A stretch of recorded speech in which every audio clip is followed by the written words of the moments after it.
Hello everyone. After long gap, I am uploading this video on my channel. I hope you all are fine. आप सभी अच्छे होंगे और अच्छी तरीके से अपनी पढ़ाई कर रहे होंगे। इस वीडियो में हम डिस्कस करेंगे इंडिया जापान रिलेशन के बारे में। तो बीपीएससी मेंस के जीएस पेपर 2 के लिए ये एक इम्पॉर्टेंट टॉपिक है, इंडिया जापान रिलेशनशिप।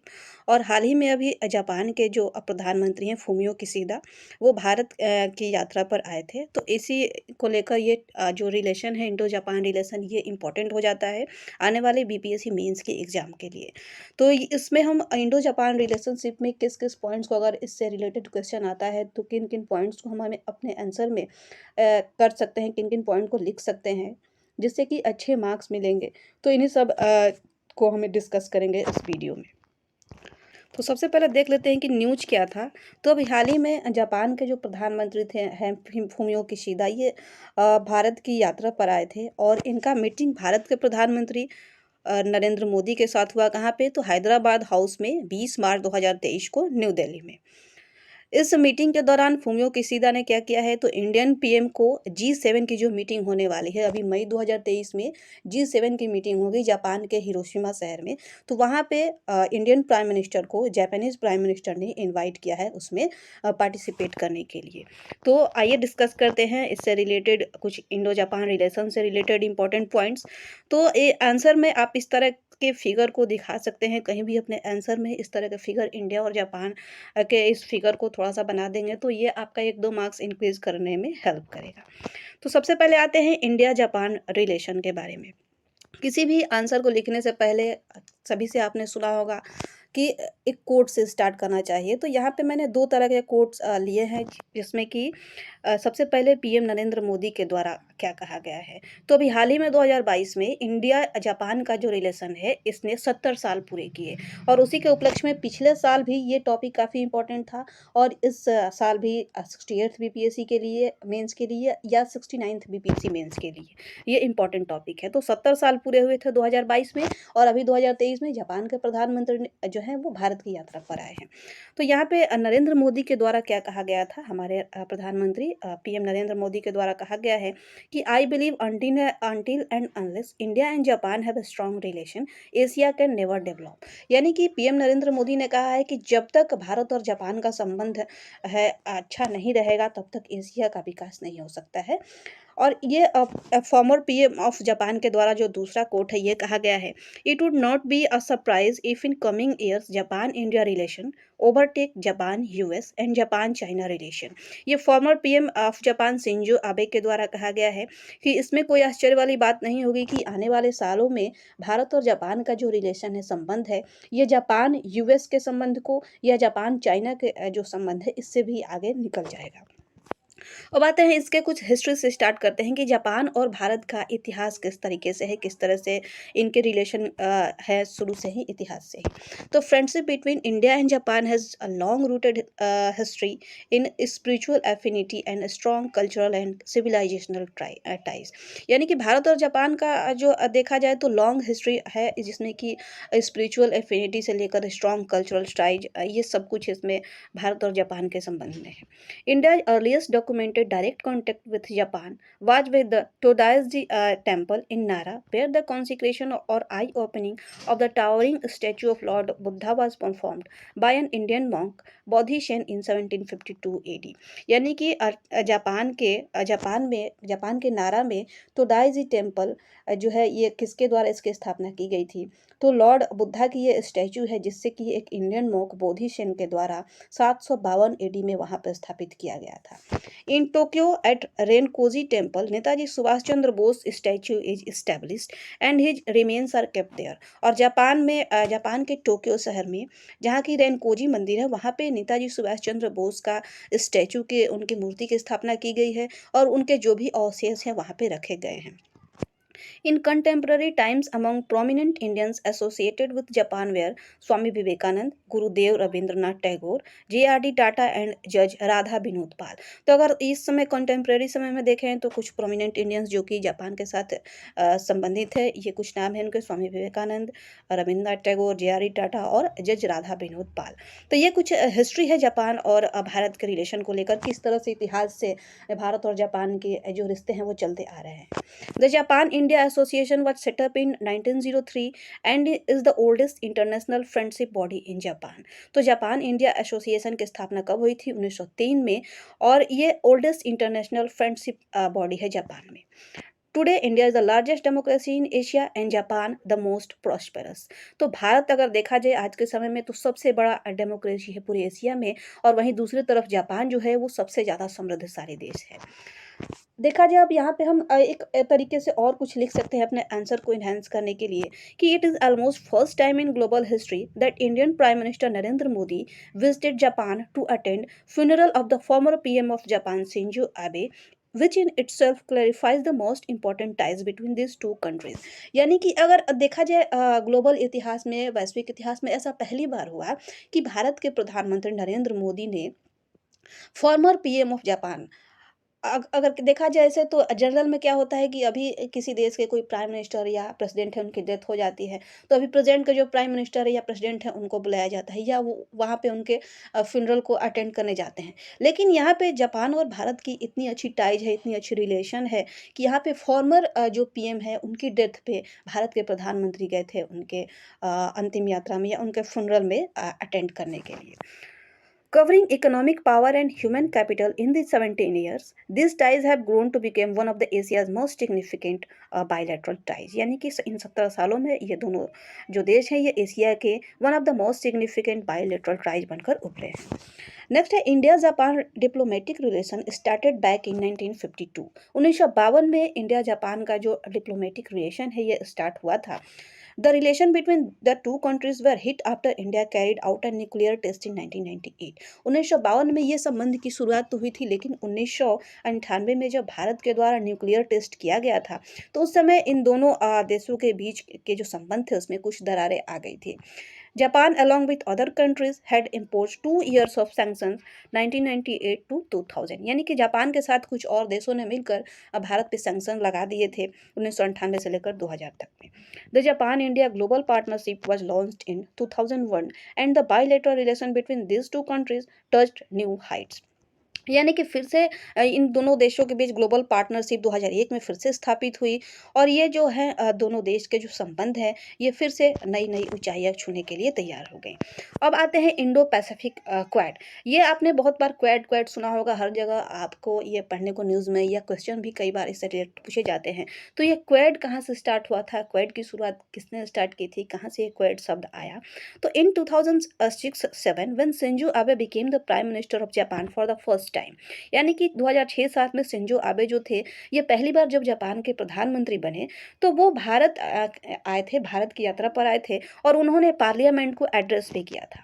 और इस हिस्टोरिक एड्रेस में जिसका कि टाइटल क्या था, कॉन्फ्लुएंस ऑफ टू सीज, और इस ऐतिहासिक एड्रेस जो कि पार्लियामेंट में उन्होंने दिया था शिंजो आबे ने, फॉर्मर पीएम ऑफ जापान जो कि पहली बार जापान के प्रधानमंत्री बने थे, तो उनका जो टाइटल था एड्रेस का वो क्या था, कॉन्फ्लुएंस ऑफ टू सीज। इसमें उन्होंने कहा था कि इसमें प्रधानमंत्री जो थे जापान के उन्होंने ही ये concept of quad in the Indo Pacific, जो इंडो पैसिफिक रीजन है उसमें क्वाड का कॉन्सेप्ट इन्हीं के द्वारा दिया गया था, former PM of Japan Shinzo Abe के द्वारा। क्वाड क्या है, तो quadrilateral security dialogue.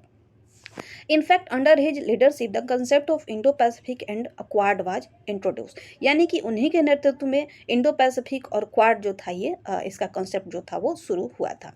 Free trade route based on international law has been one of the most important global contribution.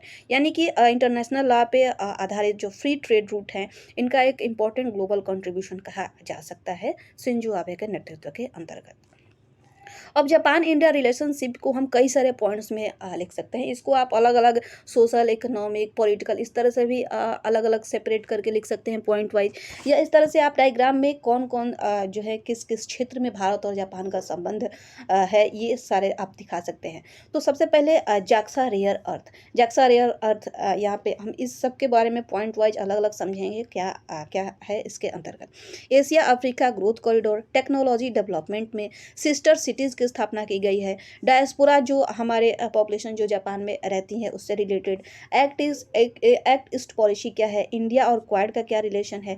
Military cooperation जैसे कि जिमेक्स वगैरह भारत और जापान के बीच आयोजित की जाती है। डीएमआरसी इंडस्ट्रियल टाउन्स क्या क्या हैं, और बुलेट ट्रेन और मेट्रो इंफ्रास्ट्रक्चर। तो ये सारे जो एरियाज हैं इनमें भारत और जापान का संबंध है, और इन सभी के बारे में हम एक एक करके डिस्कस करेंगे। अब CEPA क्या है, तो यह है कॉम्प्रिहेंसिव इकोनॉमिक पार्टनरशिप एग्रीमेंट, जो कि भारत और जापान के द्वारा 16 फरवरी 2011 को साइन किया गया था। किस चीज़ पे, तो which would cover trade in goods, trade in services, rules of origin, sanitary and phytosanitary measures, technical barriers to trade and other areas of economic cooperation. तो जो भी एरियाज है इकोनॉमिक कोऑपरेशन के, आर्थिक सहयोग के, उसके लिए ये CEPA यानी कि comprehensive economic partnership agreement Bharat और जापान के बीच साइन किया गया था। कब, तो 16 फरवरी 2011 को। नेक्स्ट है SCRI यानी कि supply chain resilience initiative. The trade minister of Japan, India and Australia launch the supply chain resilience initiative, यानी कि इसमें जापान और इंडिया के साथ साथ ऑस्ट्रेलिया भी आ गया, जिसने कि सप्लाई चेन रेजिलियंस इनिशिएटिव को स्टार्ट किया। It aims to create a virtual cycle of enhancing supply chain resilience with a view to eventually attending strong, sustainable, balanced and inclusive growth in the Indo Pacific region. तो ये किस लिए SCRI की स्थापना की गई है, SCRI इनिशिएटिव को स्टार्ट किया गया है किसके द्वारा, तो जापान, इंडिया और ऑस्ट्रेलिया, यानी कि जापान और इंडिया के अलावा इसमें ऑस्ट्रेलिया भी है, इस बात को आप ध्यान रखेंगे। SCRI यानी कि सप्लाई चेन इनिशिएटिव जो है इसमें, और इसको किस लिए स्टार्ट किया गया था, तो eventually attaining strong, sustainable, balanced और inclusive growth in Indo Pacific region. The COVID-19 pandemic was not having an unprecedented impact in terms of lives lost, livelihoods and economics affected, and that the pandemic had revealed supply chain vulnerabilities globally and in the region। यानी कि COVID-19 के प्रभाव के कारण क्या क्या हुआ, तो लाइव्स का लॉस हुआ, लिवलीहुड्स का लॉस हुआ, इकोनॉमी अफेक्टेड हुई। तो इस तरह जो सप्लाई चेन्स था वो पूरे ग्लोबल में देखा जाए ग्लोबली, तो इस पूरे रीजन को इसने प्रभावित किया था। It was first propose by Japan which aims to reduce dependence on China and amid a livelihood of rechurning of supply chains in the Indo Pacific region amid the COVID-19 pandemic. यानी कि ये Japan के द्वारा ही पहली बार propose किया गया था, किस लिए, तो चाइना पे जो डिपेंडेंस है उसको रिड्यूस करने के लिए। नेक्स्ट जो है वो है एशिया अफ्रीका ग्रोथ कॉरिडोर। तो एशिया अफ्रीका ग्रोथ कॉरिडोर क्या है, तो it is an Indian Japanese collaborative vision regarding development, connectivity and cooperation between Asia and Africa announced in 2017। तो एशिया अफ्रीका ग्रोथ कॉरिडोर के अंतर्गत क्या आता है, तो इंडिया जापान के का ये कोलैबोरेटिव विजन है, जिसके अंतर्गत कनेक्टिविटी और कोऑपरेशन जो है स्थापित किया गया है। इसको इसका विकास करने की कोशिश की गई है किसके बीच में, तो एशिया और अफ्रीका के बीच में। और एशिया अफ्रीका ग्रोथ कॉरिडोर जो है इसको इसकी कब घोषणा की गई थी, तो 2017 में एशिया और अफ्रीका के बीच में कनेक्टिविटी और कोऑपरेशन को बढ़ावा देने के लिए, उसका विकास करने के लिए। It attracted a lot of attention since it looked like an alternative to China's belt and road initiative. और चाइना का जो बेल्ट एंड रोड इनिशिएटिव है इससे ही मिलता जुलता ये जो है एशिया अफ्रीका ग्रोथ कॉरिडोर है, और इस वजह से इसने लॉट ऑफ अटेंशन जो है अपनी तरफ बहुत सारे अटेंशन इसने आकर्षित किया, ये जो है एशिया अफ्रीका ग्रोथ कॉरिडोर ने। The vision contains an attractive grand design from both business and Jio political perspective, यानी कि बिजनेस के आधार पर भी देखा जाए और जियो पॉलिटिकल पर्सपेक्टिव के हिसाब से भी ये एक अट्रैक्टिव ग्रांड डिजाइन जो है इस विजन के अंतर्गत आता है।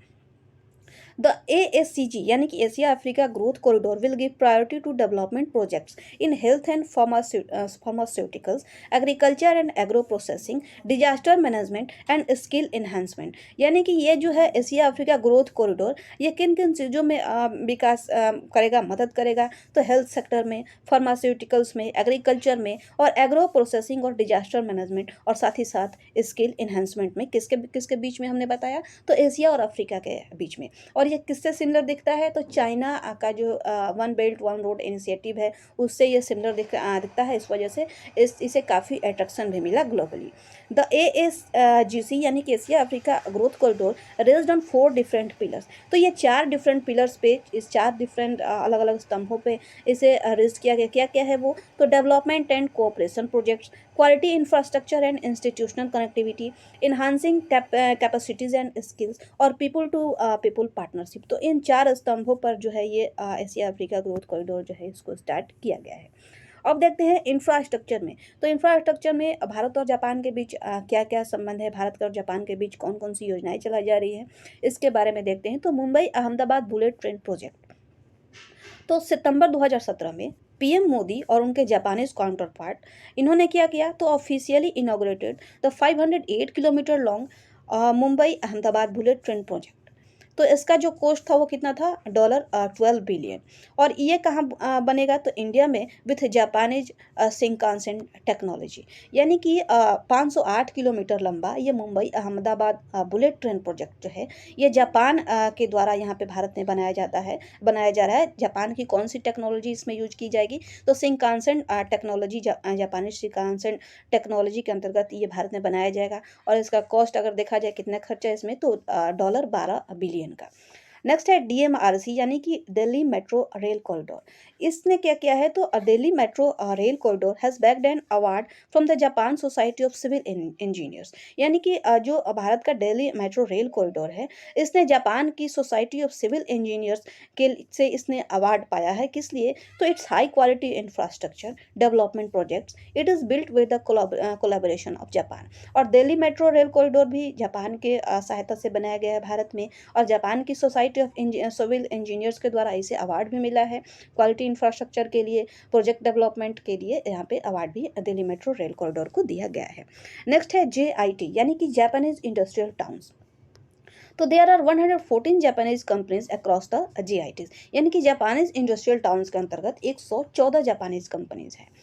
The Neem Rana and Sri City Industrial Township host the majority of Japanese companies। यानी कि नीम राना और श्री सिटी जो इंडस्ट्रियल टाउनशिप है इसमें जो मेजोरिटी ऑफ जापानीज कंपनीज हैं इसके अंतर्गत आती है। Japan is the only country that has dedicated country focus industrial township across India. यानी कि dedicated focus industrial township India के अंतर्गत जो है ये कौन सा एक देश है ऐसा, तो जापान है जिसका कि एक इंडस्ट्रियल टाउनशिप है इंडिया के अंतर्गत।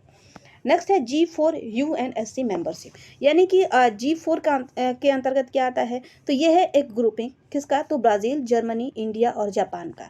ये ग्रुप क्या है, तो both India and Japan have been trying to become permanent member of UNSC यानी कि यूनाइटेड नेशन सिक्योरिटी काउंसिल की ये मेंबर बनने की कोशिश कर रहे हैं बहुत दिनों से, along with country Germany and Brazil. यानी कि संयुक्त राष्ट्र सुरक्षा परिषद का परमानेंट मेंबर बनने के लिए भारत, जापान, जर्मनी और ब्राज़ील बहुत लंबे समय से कोशिश कर रहे हैं कि उन्हें भी मेंबर बना लिया जाए, UNSC का परमानेंट मेंबर बना लिया जाए। और they represent what has been dubbed as G4। और इन्हीं चारों कंट्रीज़ को मिलाकर एक G4 की ग्रुपिंग बनाई गई है।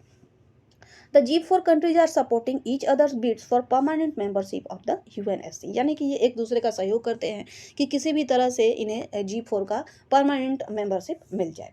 नेक्स्ट है JAXA। तो JAXA क्या है, जापानीज एरोस्पेस एक्सप्लोरेशन एजेंसी। तो इसके अंतर्गत एक लोपेक्स जो है ये क्या है, तो ज्वाइंट रोबोटिक लूनर मिशन है, इसरो और JAXA जो कि मिलकर इसे तैयार किए हैं। इसके अंतर्गत क्या इसका एम रखा गया है, तो to send lunar rover and lander to explore the south pole region of the moon by 2024। यानी कि 2024 तक मून का जो साउथ पोल रीजन है उसको एक्सप्लोर करने के लिए इसरो और JAXA ने मिलकर ये लुपेक्स तैयार किया है। ये क्या है, तो ज्वाइंट रोबोटिक लूनर मिशन है। 2024 तक इसे भेजा जाएगा मून के साउथ पोल रीजन को एक्सप्लोर करने के लिए।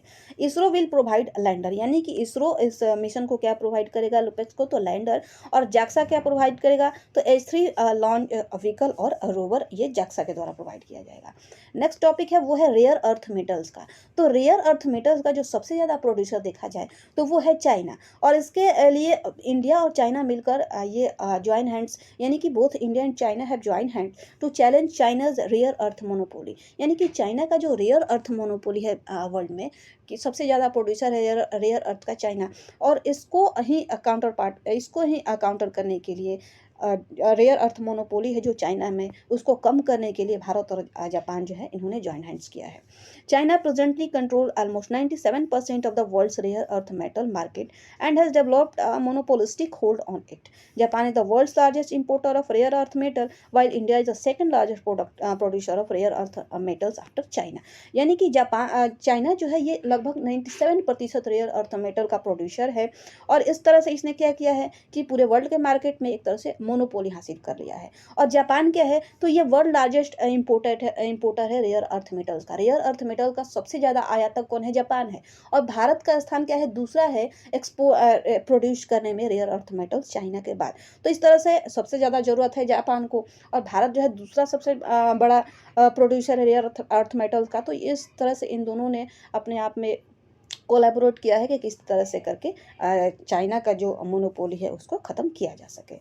India, in spite of being a small player in comparison with China, has been in business with rare earth metals since 1950s when Indian Rare Earth Limited was established। यानी कि अगर जब China के comparison में देखें तो जहाँ China का 97% जो है 97% जो है रेयर अर्थ मेटल्स वो प्रोड्यूस करता है, वहीं भारत मात्र 3% इसकी हिस्सेदारी है। फिर भी ये 1950 से ही रेयर अर्थ मेटल्स का बिजनेस में है भारत, जहाँ की 1950 में रेयर अर्थ मेटल्स लिमिटेड की स्थापना की गई थी।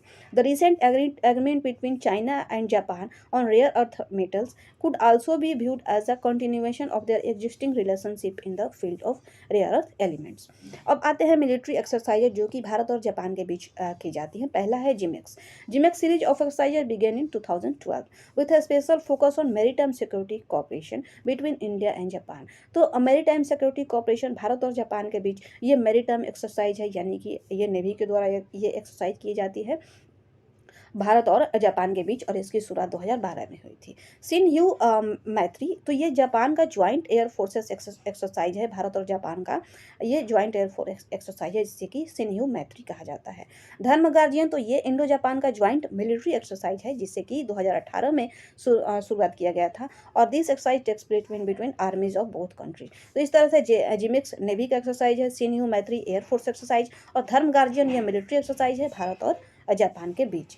सिस्टर सिटी अगर देखें तो in a bid to cultivate, promote and enhance opportunities on business, academic and cultural funds between Kobe in Japan and Ahmedabad in Gujarat, India as sister city agreement has been inked between the two cities। यानी कि जो है cultivate, promote और enhance करने के लिए opportunities किस चीज़ में, तो बिजनेस में, एकेडमिक और कल्चरल फ्रंट्स में, किन किन जगहों के बीच में, तो कोबे इन जापान। तो ये कोबे क्या है, जापान में एक सिटी है, और अहमदाबाद गुजरात में। तो इन दो जगहों के बीच कल्चरल फंड्स को स्थापित करने के लिए, बिजनेस और एकेडमिक अपॉर्चुनिटीज़ इन्हेंस करने के लिए सिस्टर सिटी एग्रीमेंट साइन किया गया है इन दो शहरों के बीच में, जापान का कोबे शहर और भारत के अहमदाबाद शहर का, जो कि गुजरात में है। नेक्स्ट है India Japan science and technology cooperation.